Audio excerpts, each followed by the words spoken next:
This week on the extended panel, Kerry legend Mickey Ned O Sullivan talks through his journey from his playing days to management, including his time with the South African rugby squad prior to the 2007 World Cup. Coming right up on the extended panel. Pass as he sends it to Paddy Lynch. And here comes Kerry again. Mickey Sullivan going racing through. Alan Larkin's in front of him. He's got past Alan Larkin. Paddy Riley's after him. Georgie Wilson's after him. Everybody's after him. And he started working. He got back on the team.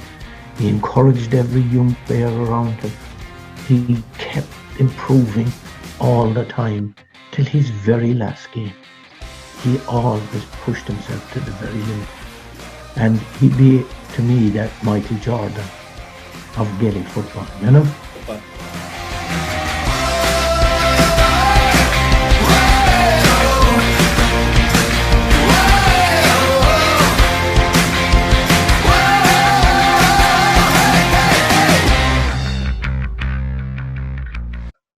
A very good evening and welcome to all the viewers and listeners to another brand new episode of the Extended Panel Sports Show, brought to you in association with Lear Media, with me, your host, Tygo Shukru. Joining us on this evening's episode, we have Kerry legend Mickey Ned O Sullivan, who will be talking all things football, sport and coaching. Good evening, Mickey. Good evening, Ty. Great to be here. Yeah, it's great to have you on the show. And also joining me this afternoon, I have trusted friend and colleague of the Extended Panel, Jimmy Maher. Jimmy, how are you keeping? Hi Shucks, how are things? Delighted to have the opportunity to speak with Mickey today, and it's a massive honour for us to have him on the show. He brings a wealth of experience, and it's a fantastic opportunity for us to get an insight into his career as a player and in management as well, you know. Well, Mickey, it's great to have you. How are you keeping anyway? How have you found the unprecedented times and stuff? You've kept yourself sane. Well, I suppose the fact that I had been retired, I had plenty of practice, so it was no big deal, and enjoy it, and plenty kept busy, and we're very fortunate the weather has been so good. If it started in October and went into November, December, January, people would have really felt the pressure, but apart from that, it was excellent. Yeah, 100%. And Mickey, we saw you on RT News the other evening talking about the roadmap for a return of the GAA and the positive effect that'll have on people in your own area. How much of a boost will it give, to have local areas, to have that outline now for a return to GAA?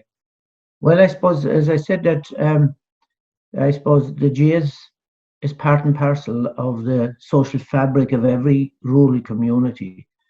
And it was, the lockdown deprived people of their expression, but now opening it up with a plan, it provides people with a bit of, especially that for parents of young children that will be getting involved, they know now that there's a procedure in place, and there will be safe distancing, and they'll be well looked after, and they arrive, they get out of their car, tugged out, involved, home, parents there again to collect them, and they'll have the confidence that everything will be well done, and they're not putting their children in any danger. And hearing you speak, Mickey, there, your local area, it's obvious you have great pride of Kenmare, where you're from, where you were brought up, and I suppose we'd say, could you give us an insight into your background within the GAA growing up in Kenmare? Well, I suppose, like in all rural communities, GAA was very central. But the club was very much a hurling club in the 60s, and I suppose towards the middle to the late 60s, there was a guard restationed to Kenmare called PJ McIntyre, and he started football really, even though football had been there all along. But he organised it, he structured underage, and got us all interested, and from there it grew, and it was a dual club, hurling and football, so we played both. And obviously, being in Kerry, ambition was to play for Kerry in football always, the ambition of most young lads. So I was no different. Jimmy there is delighted anyway to hear you talking about hurling anyway, because that's his strong point, and being a Kilkenny man. You're from Khmer yourself, Mickey, but you didn't go to school there. You ended up teaching in Ballyvorney, but you played there as well. I'm sure you had some great memories playing Carnivore and football in school, in second level. Yes. I went to boarding school in Closh Isakon in Ballyvorney, and again, football there was a second religion, and we were very fortunate that we had brothers, De La Salle brothers, that took a great interest in coaching of football. And then you had the great ingredients. You have a mixture of Cork and Kerry, and of students. Great banter, great opposition, and it was about 60-40, I'd say, percentage-wise. So we were in the heart of football from the word go. And I suppose in my 5 years there, we competed in 4 Carnivore finals. I played in the 4 of them. There was 2 replays, but we lost every final. And Crease and St. Brendan's beat us on 3 occasions, and both occasions they went on and won the Hogan Cup. So it was disappointing from that point of view. And to add insult to injury, the year I left, they won the Carnivore. I wasn't a good omen, I think. But it was a great nursery for Gaelic football, and nothing else mattered but Gaelic football there. So it was a great training ground to have. And you get that opportunity, Mickey, in school to play with some good teams, and when you go back to the club, you know, if you're lucky enough in your time to win something with your club, you know, you get to play with some great players, and you get an opportunity then, if you are lucky, to win something. You won 3 intermediate titles and Kenmare District County Championship. Great memories along the way, and you know, some great football and names involved in those teams with you. Yes, I was very fortunate that it's all about being in the right place at the right time. When the club was growing, and we won 3 Towns Cup and 3 intermediate championships, and then probably the pinnacle then was the county senior championship in 1974, which was a combination of 4 clubs, Kenmare, Timplenoe, to assist in Kilgarvan. And probably that was one of my most enjoyable experiences, because you were playing with people you grew up with, and you were achieving something that was never achieved before. And it was great. It really put Kenmare on the map on a football point of view. And of course, you were playing with the likes of Pat Spillane was just coming, and Mick Spillane. They were all very young at the time, but and then you had lads that were shoving on a bit as well. So it was a combination of youth and experience. But it was, again, the community involvement. Everybody bought into it. Everybody in the locality was part and parcel of the whole thing. So it was probably my most enjoyable experience in Gaelic football as a player. And just then going from the amazing success you had at club level there and at district level, and the fan memory, you might just talk us through, Mickey, that transition then into the green and yellow jersey, you know, being called first, I suppose, into the Kerry Minors, and then you were involved, I think, with the seniors and the 21s in the same year. I suppose it's always something, as you mentioned earlier, that you're dreaming about growing up is playing for Kerry. Yes, we were, again, it is interesting, we played in the we got to the All-Ireland Minor in 1970, Kerry. I was playing in the Kerry minor team, and we drew the first game, and we were beaten in the replay by Galway in the replay two weeks later. But the interesting point was 9 of our minor team that lost won Senior All-Irelands 5 years later, yet only 1 or 2 of the Galway players ever played senior afterwards. it's an interesting observation about minors. Maybe minors are better off not winning because the hunger that is satisfied with a lot of players. Then they've won an All Ireland medal and that's it, and they're big fish in a small pond. But the hunger stays there if you don't win. And it's interesting that 9 of those players started in an All Ireland and won an All Ireland 5 years later. The average age would have been about 22. So I was lucky then after the minor that year. I was brought into the senior panel by Jackie Lyon, who was then the manager of the Kerry team. So what the time was, I was playing with players that were finishing their career. The Mick O'Connells, Mick O'Dwyers, Pat Griffins, all those guys of the 60s. And then there was a new branch gradually being introduced in the early 70s that would go on and be very successful again with Kerry. But it was a transition period with Kerry then for the next 4 years. We didn't win a championship, but we won 4 national leagues, which was interesting. And from 71 to 74. And the other thing was, people said, that the Kerry team of 1975 came from nowhere. Those players had a lot of experience. They didn't just come from nowhere. They had played in maybe 4 National League finals and won them, some of them. And so even though they hadn't been winning any championship, they had a lot of experience. And in that time, Mickey, in the early 70s, you were also, I'm correct in saying you were also studying PE at the same time as trying to balance playing with Kerry as well? Yes, I got a scholarship in 1970 to study physical education in England. At the time, there was no Limerick University, so there was no.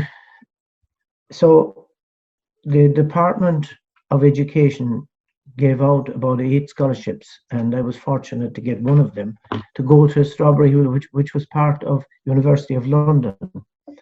And it was an amazing opportunity because sports science and physical education didn't exist in Ireland at the time. And you were being exposed to modern ways of doing things at a time when it wasn't being done in Ireland. And you were studying with Olympic champions and exposed to all the modern theories and developments in sport.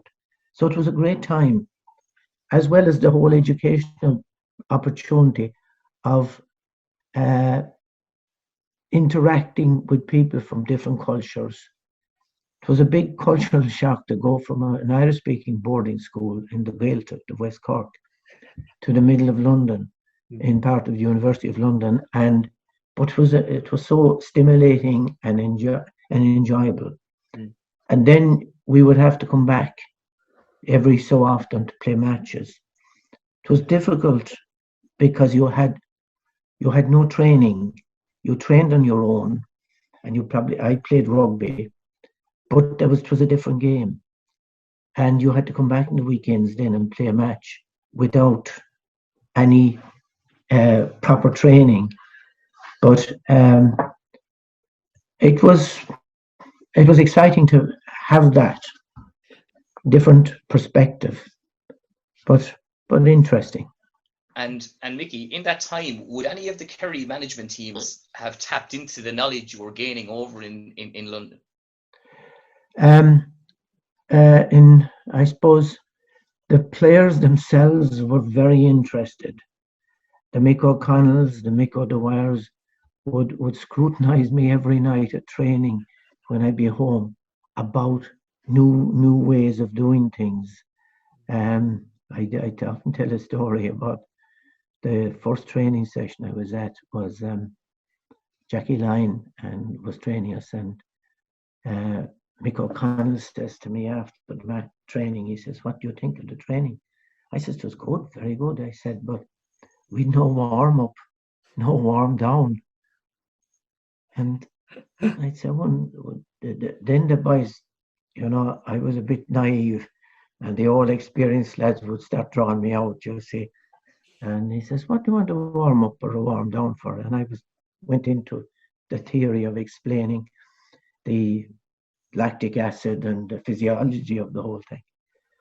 So anyway, the next night I was in training. I was christened lactic acid. But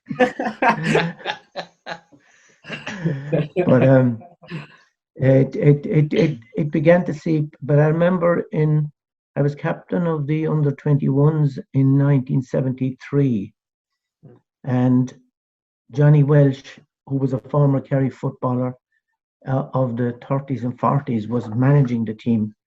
So he used to ask me to take the training sessions, because I suppose that time football was different, management was different. It was all about, there was no coaching, really. It was physical activity, it was physical training. So I used to take the training, and we actually won the All Ireland that year.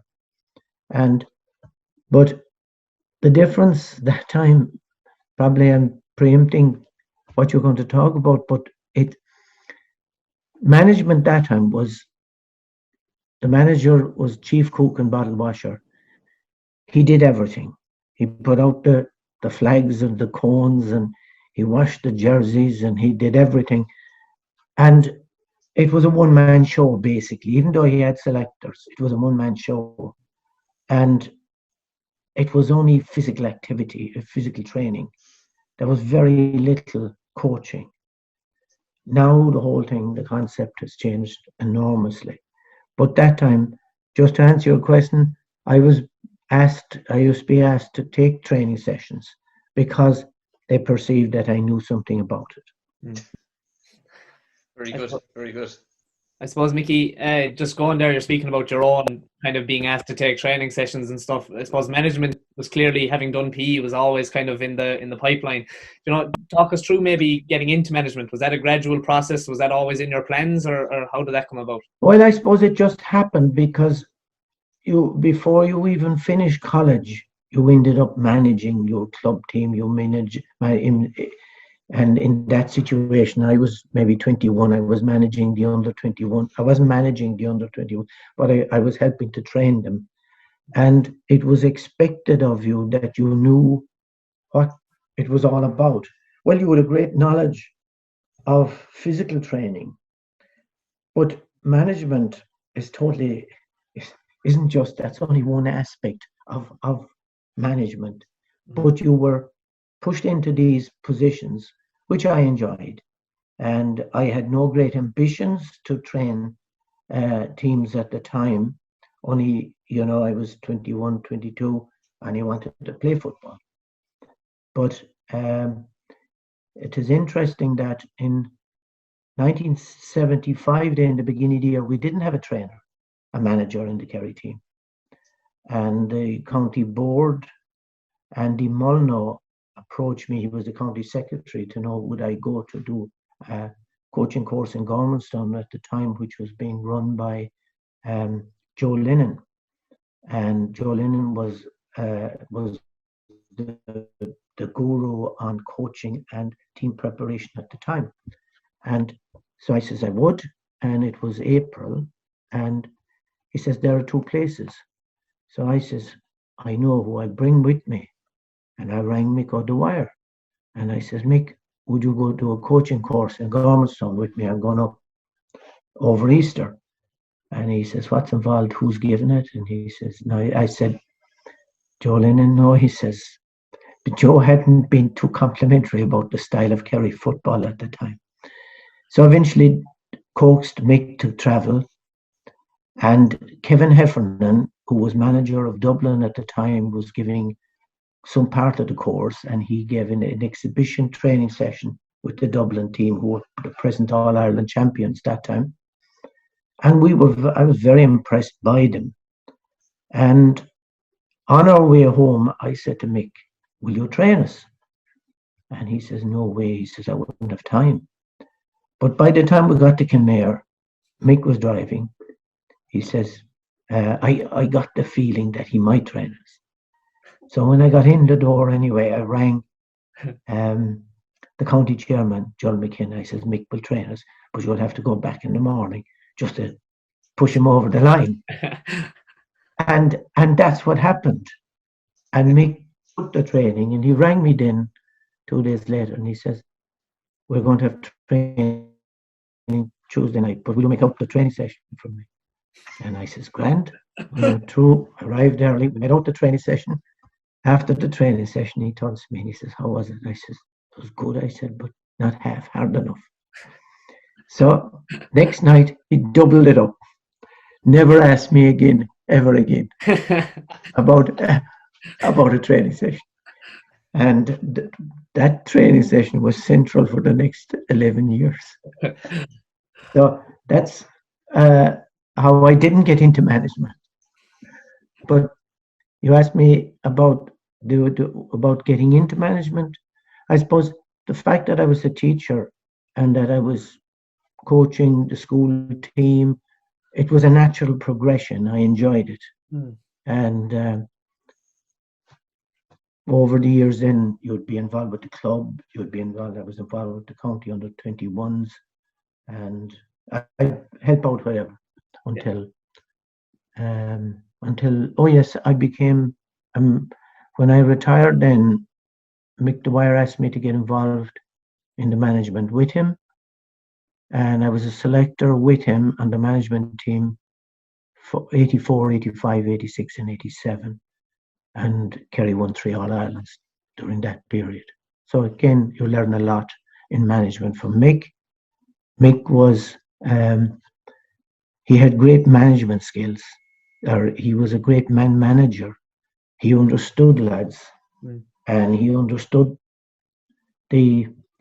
how to turn them on and what turned them on, each player. And he knew the difference of lads, and he knew how to hop balls with players. And he was a good man-manager, and I learned a lot from him. And in that time with Micko, and you spoke about Kevin Heffernan there too, Mickey, we'd say, was it Micko's man management, and we'd say, was that his strongest point forte, let's say, or was it anything else in particular? Like I think yes, Jimmy, I think it was his man management skills were exceptional. He had a great empathy and insight into what made individuals tick, and he was able to press the right buttons at the right time. I think that was combined with having probably the most talented group of players you could get in the country at the time. So it was a combination of both, but it was his man, and also he led by example. He was very disciplined in himself and focused. And if players began to lose the run of themselves and get ideas, they weren't long brought down. He was able to bring them back down to reality again, which was a difficult task when you had a lot of young players suddenly becoming heroes, and to keep their feet on the ground and to keep them focused on the present rather than the past or the future. So he was able to keep his finger on the pulse all the time. And that was his strength. More from Mickey Ned coming up in part 2. Stay with us.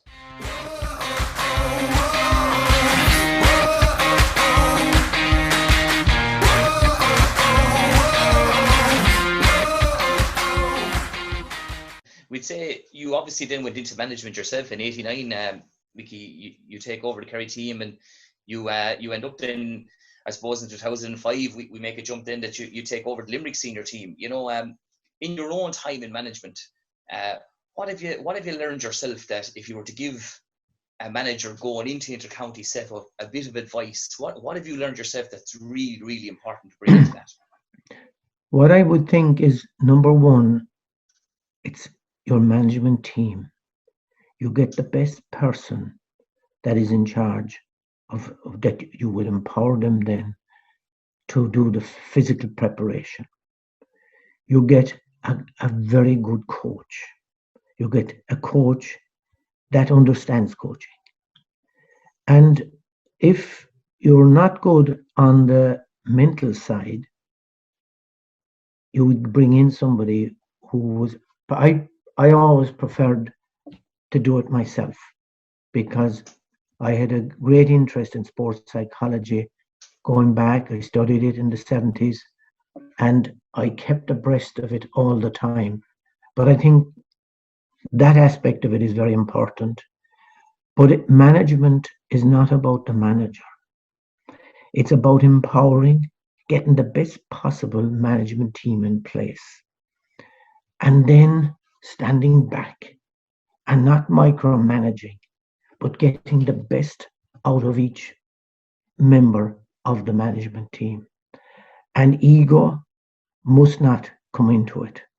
And you must know when to stand back and let the people who know their stuff. Now, in Limerick, I was very fortunate. I had Donny Buckley as coach, and I stood back because I knew Donny knew much more than I did. I had Cian O'Neill in charge of physical preparation. I knew Cian knew far more than I did, so I stood back. I had Michael McGeehan, who is now the coach with Tipperary, not a coach, equally as good. And I'd say the county board in Limerick were saying, we could get rid of this Mickey Ned because he does nothing. But ultimately, and it's difficult at times to stand back and just leave the people who you empower, the people who are experts in their field. And your job as a manager is creating the environment where players can grow and nurture and develop and provide the best possible facilities and personnel for that to take place. That's the advice I would give anyone going into management, is basically it's not about you, it's about what you can provide for players to allow them grow and develop to their max. So yeah, I was going to bring it back just before, let's say, you took over Limerick in 2005. You took charge of the Underdogs in its debut season in 2004 and beating the reigning All-Ireland champions, your own Kerry. You might just take us back to your talking there about, getting the best out of your management team and getting the best out of players, the preparation that went into that journey to lead to a success like that one, that night in Tralee. Well, again, we're fortunate that we had in the management team, you had Brian Mullins and you had Jarlath Burns and Micheál Murkitig, people that really understood football. But that time it was difficult because you had to have players that had never played at any level with their county, minor under 21 or senior, which was almost impossible, to get players to that level in such a short space of time.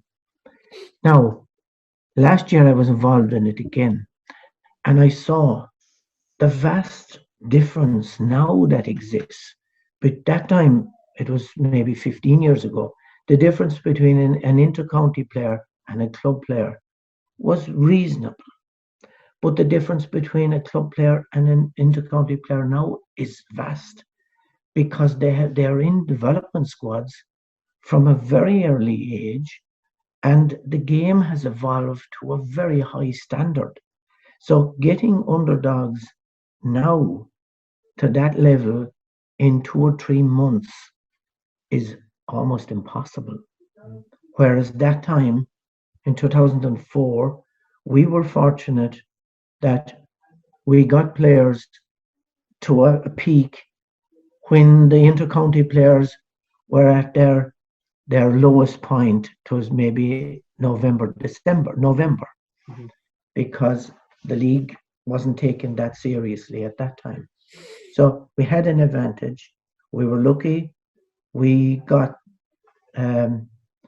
we spotted Kieran Donaghy playing at underage level and liked him and approached him. Would he be interested? Pierce Conor Coonahan approached me and he says, there's a good guy in our club in Cork, Pierce O'Neill. He'd be good at the underdogs. He has potential. Bring him in. We did. They both played midfield for the underdogs and they beat Kerry, which was an amazing achievement for a group of lads that had only been together maybe for 8 or 9 weeks. Mm-hmm. So that's a special achievement for all of you, really, to take a group of players in that amount of time, and special for you as a management team to kind of change their lives in a way. We know what Kieran Donaghy and Pearson O'Neill went on to do, and indeed the other players, to give them a kind of a magic moment like that from nowhere in a way was special, I'd imagine. Yes, it was. But what it did was it showed that time players could set their sights, if they were good club players, to become inter-county players in a short period, well, a reasonable short period of time. And it shows it was doable, but the gap is so wide now if you're not part of a development squad, you know. Mm-hmm. Mm-hmm. And you're just kind of speaking a lot there about, we'll say, the development squads and stuff. How important really is it just to get young players in at that early age and really give them the chance to develop?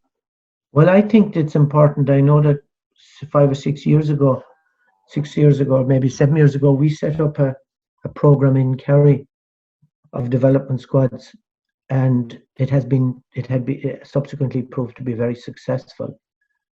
But you know, it shows now how focused and professional the Gaelic games has become, and I know that they're worried that it's too focused too early at 15 years of age, and it deprives the club of those players' involvement as well. Mm-hmm. So I think it's about getting the balance between club and county, and without getting too serious too early. Young players have got to enjoy their life as well. They can't become professional players at 15 and 16 and 17. It puts too much pressure on them too early. Yeah. And only a small percentage will eventually make the senior team in the end. Yeah. And Mickey, you speak there about the development squad you were involved in. Can I just touch on the programme that you were involved in bringing to the Kerry County Board and to kind of implement within the squad structure within Kerry? Was that a programme for coaches to follow?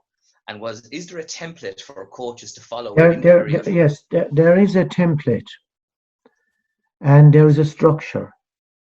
And I was fortunate that I was on the coaching council of Ireland at the time, and Michael McGeehan, who was CEO of Coaching Ireland, had set up a template for sport in general and the development on a national level, various sports. And I got a lot of information from that and put a structure together that could be implemented. There was a group set up which included Eamon Fitzmaurice, Bomber Liston, John O'Keefe, Pat O'Shea, and all the lads that were involved and we teased it out and came up with this structure. And then the games development took it over and implemented it. At the time, I also sent a template to the Limerick County Board for the football. But I feel that it was implemented in hurling rather than football. And Mike Reardon can take note. And just say, Mickey, in terms of that template you put together, was that trying to develop the holistic player, all aspects? It probably is a bit narrow. Okay. It didn't have developed the holistic. which I feel now Croke Park are trying to do, and I agree with. I think it probably is too narrow a focus and doesn't develop. It looked at different aspects, all aspects of the development, but I still think that players should experience all sports for as long as possible to build up this physical vocabulary of, we'll say, of skill that they can then apply when they specialize at maybe later in their development. But I think what we did, we specialized too early without taking the overall holistic approach. Don't go anywhere. Coming up in part 3, Mickey Ned talks about his time with the South African rugby squad and takes on our infamous rapid fire question round. Stay with us.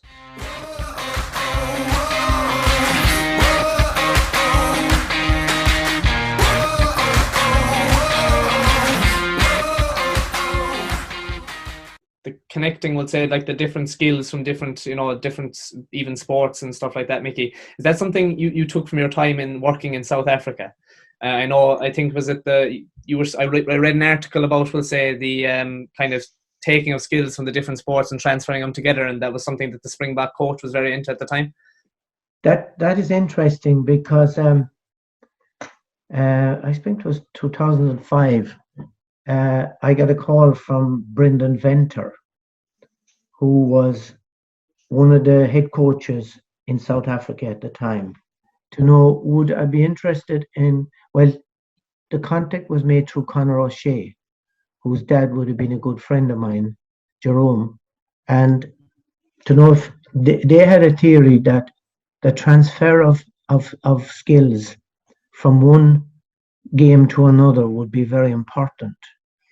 And they had identified aerial skills and kicking skills needed to be improved in the Springboks, we'll say, number of skills that they were deficient in. Yeah. And they identified Jonathan Callard, who was then the manager of Bath Rugby Club, who was the English kicking coach.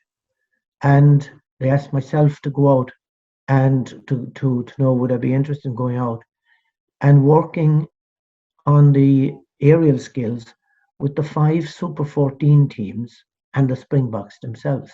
The Super 14 teams would have been the Sharks, the Blue Bulls, the Cheetahs, the Pumas. There was 5 of them anyway, in different Durban, Johannesburg. So I thought this was a great opportunity from a coaching point of view to learn. And so both Janet and myself went out. We worked maybe a couple of days with all of the Super 14 teams. And I remember meeting Jake White. He was manager. He was the head coach of the Springboks at the time. And he said, it could be the difference between winning and losing a World Cup final, he said. So when I arrived out, my first thing, I brought a video of the All-Ireland of 2005, Kerry and Tyrone. And I had zoomed in on Darragh O'Shea and some of the Tyrone guys. And I said, when I was showing the Springboks, I showed them 10 minutes of it, I said beforehand, where I was coming from, because they knew nothing about Gaelic football. And it was interesting, part of the coaching team was David Campese, who had played rugby with Australia. He had scored the winning try in Lansdowne Road 1991 against Ireland. But he was familiar with aerial skills from Aussie rules. And I brought him on board as well. But after 10 minutes, I stopped the video of the All-Ireland. And Jake White says, we want to see it all. They were fascinated. Number one, that 80,000 people would be watching, and the players weren't being paid. But what fascinated him more was the intensity and the speed of the game. And then he says, we can learn a lot from that game. He says, the way they could exploit space. He says, we're not exploiting space like he can do it. And he said, and it's begun to become more and more important. Now, a point he made to me was, I couldn't get over how big the forwards were, the Springboks forwards. I hadn't seen men as big and as forceful. Yeah. And yet they had very little aerial skills. It was just pure mass strength. Mm-hmm. So he said, could you imagine if we develop skill in these guys? But I asked him a question. How come they were so big, the players, the forwards? And he says, about 200 years ago, when the Europeans came out to South Africa, they went into agriculture and they went out into the bush. And he says, only the biggest and the strongest survived. And he says, as a result, the gene pool, on average, is so many kgs greater than the average European. And he says, over the next 10 years, rugby is going to become a game of attrition. And that's where we're going to have advantages. Yeah. Because of the sheer mass of these guys. And how right he was, it became a game of attrition. And the exploitation of space, take the centre has the rugby ball. There is an opportunity maybe for a split second to cut through the opposing defence. But that was about and we developed a support play. And from Gaelic football, we tried it out with them, and they thought it was very interesting, the whole idea of support play and going for the gap. And that part of it evolved as well as the aerial skills. And the interesting thing was they did win the All-Ireland, or the World Cup the following year. Mickey Ned, the time Mickey Ned led the Springboks to a World Cup final and a World Cup win. But just, and that would say you were speaking about obviously all that they took from our game. But just from a manager over there, is there anything that you really came back with that you took away as a manager that you came back with kind of that you could bring back to the GAA, or that you kind of shaped your own management? Well, I suppose they were professionals. And down to the very branding, what amazed me in the Blue Bulls, even the branding in the tiles inside in where they went for a shower after the training session, you had a blue bull in every tile around, and the branding was everywhere. It was a kind of a brainwashing of a brand, of a culture, and they all bought into this, and it became their whole life. They lived, ate, and slept this culture. But the other thing was they were willing to learn from other sports.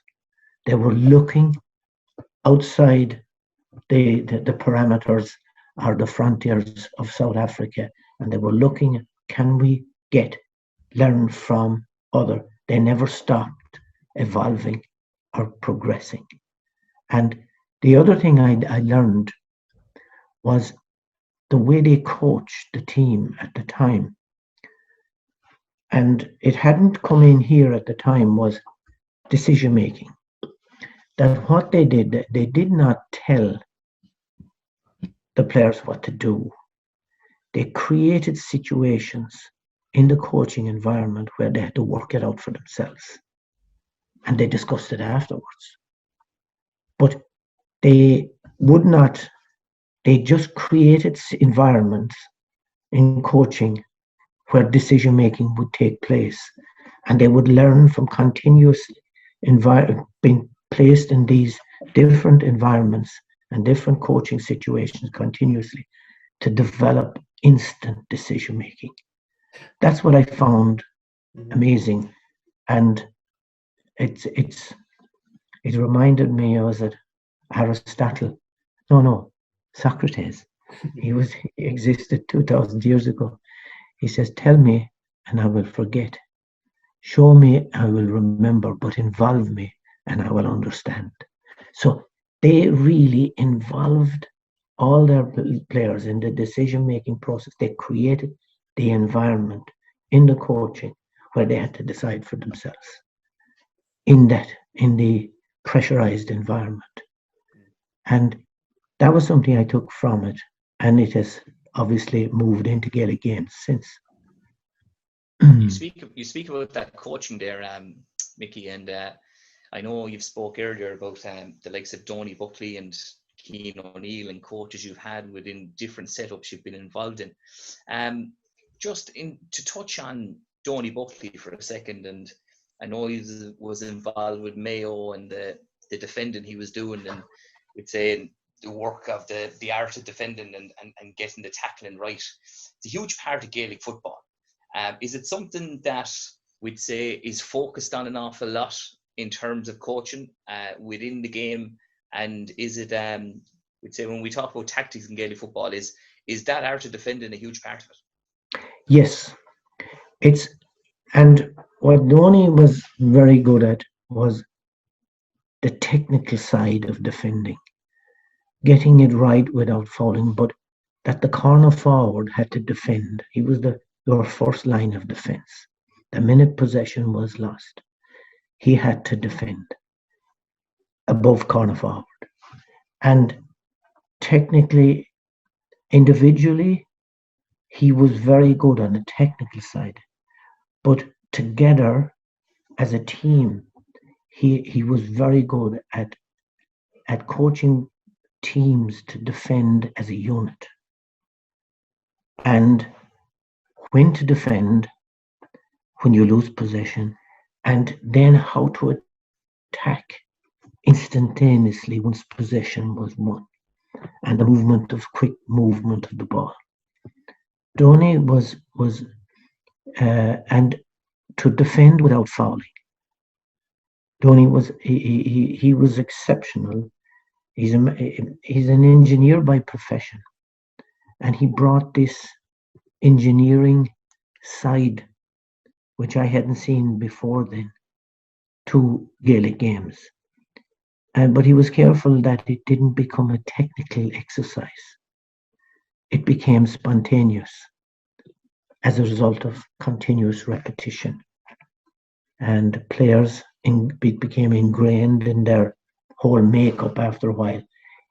It sounds very technical at the beginning, but it evolves and it becomes second nature into the whole psychic. And I think even last year now, once he got on board last year with Kerry, I think he transformed the defence, which was very porous, into a very, very solid defence by the end of the season. And I thought he was exceptional, and he was a big asset, and he brought my thinking of all about coaching to a new level as well. Yeah, defending is a very hard skill to teach and teach the techniques of it, particularly in hurling and Gaelic football.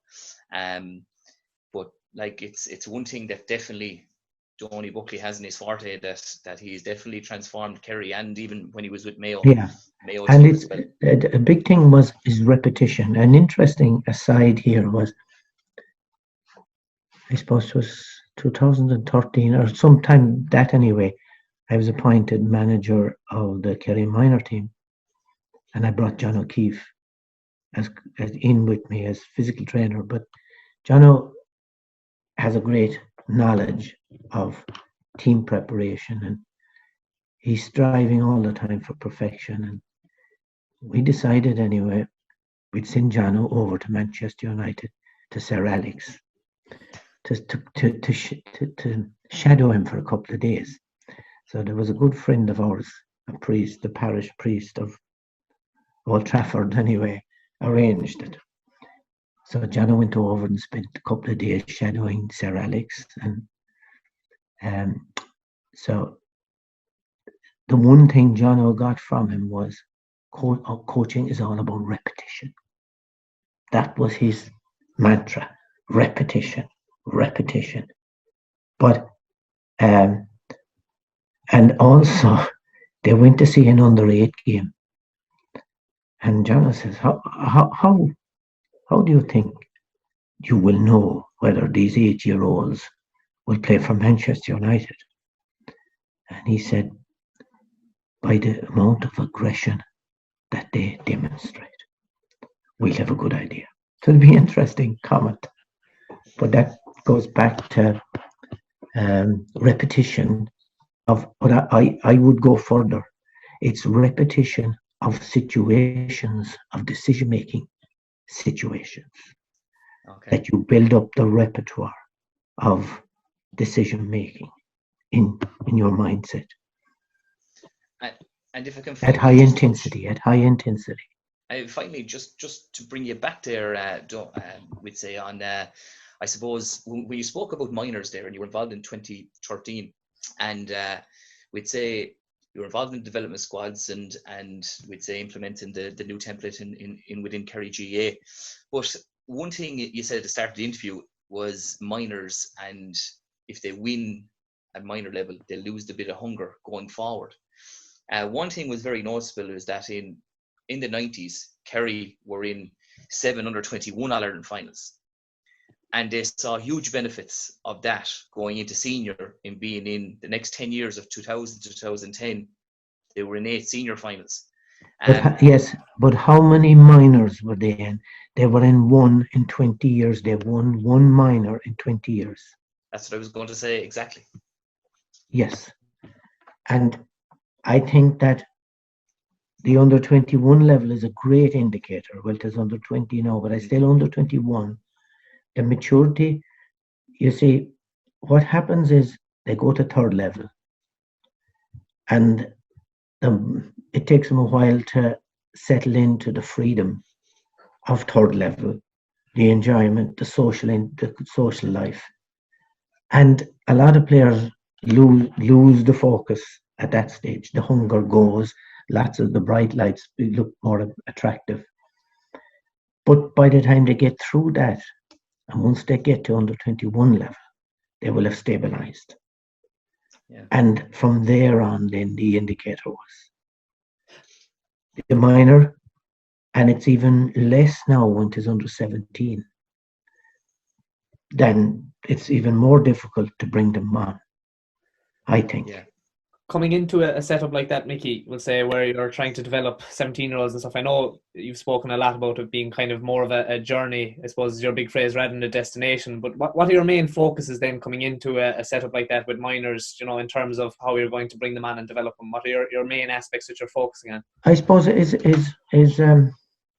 mindset and attitude. Attitude is so important, and that as you say yourself, Tig, it's a journey, it's a process, and it's about getting the right attitude, the right commitment to, and the right, I suppose, towards self-improvement, that there is no stopping. You will never reach this goal. I don't know if you saw Michael Jordan recently in that series. Mm-hmm. This continuous search for self-improvement, that there was no limit to what you can improve. And that hunger must remain, that it's always self-improvement, getting better, working on every aspect of your game, and you will never, ever perfect it. But it's a process in a journey towards perfection. And that it's every session you have to improve some part of your game. There's an objective going into every session, or if there's a gym session, if there's a skill session, if there's a coaching session, no matter what it is also value added. You're trying to put added value to your repertoire at all times.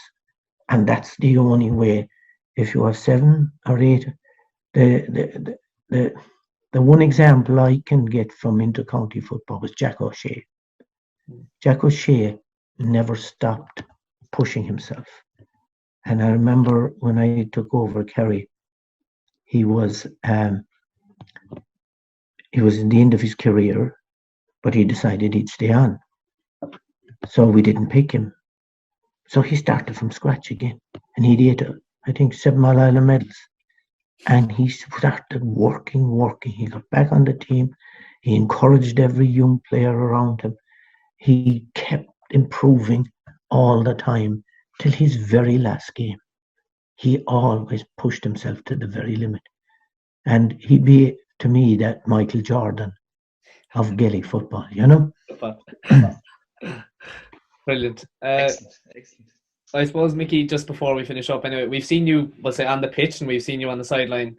But stepping away from GA, how do you step away from it all? I know now that you're retired, you've kind of had a chance to take a break, but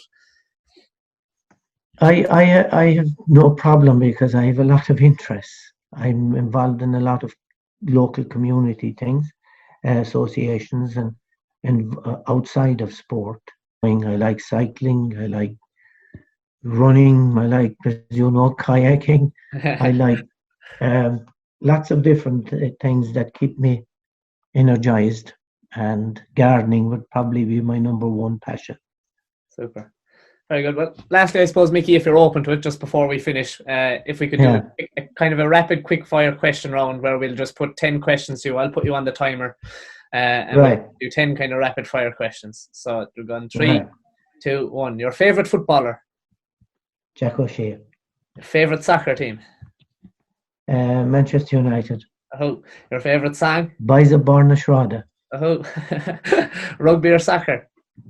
Rugby. Your favourite stadium? Crook Park. The last book you read?